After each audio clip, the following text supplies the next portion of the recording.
এদের হাতে মাতৃবন্দনার সুর, পুজোর আগমনী বন্দনা। ঢ্যাংকড়কড় বাদ্যি মানেই পুজোর বোধন।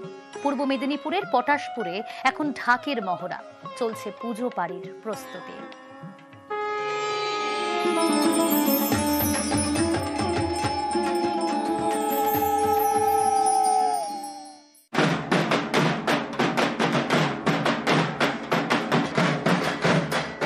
পুজো মানেই ঢ্যাংকড়কড়, ঢাকের তালে হৃদয়ে দোলা। ঢাকের কাঠিতে পুজোর নাচ।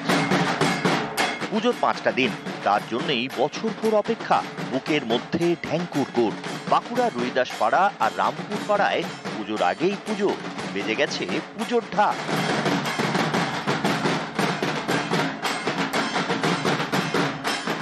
পটাশপুরের অমরপুর, পুজোর মাসখানেক আগেই শুরু হয়ে যায় ঢাক সাজানোর পালা।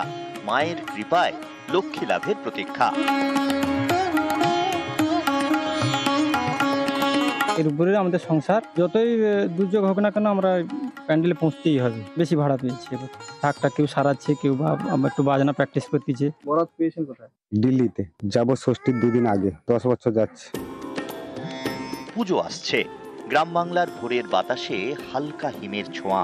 নদী পাড়ে কাশের ঝালর দেওয়া নীল আকাশের উঁকি। ঢাকি পাড়াতেও ঢাকের বোধন। পূর্ব মেদিনীপুর থেকে পঙ্কজ দাশরথী, নিউজ 18 বাংলা।